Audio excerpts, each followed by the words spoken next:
बेरहम इसराइल ने गजा को सफाए हस्ती से मिटाने की घिनौनी साजिश शुरू कर दी।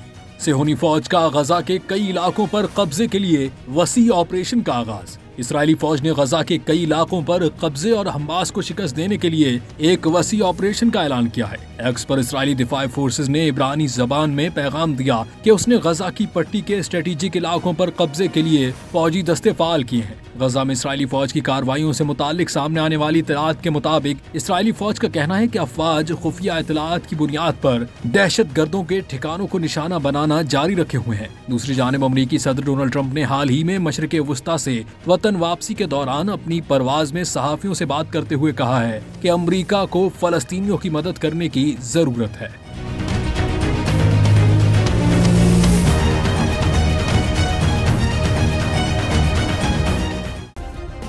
सब्सक्राइब करें और बेल दबाएं ताकि कोई खबर रह न जाए।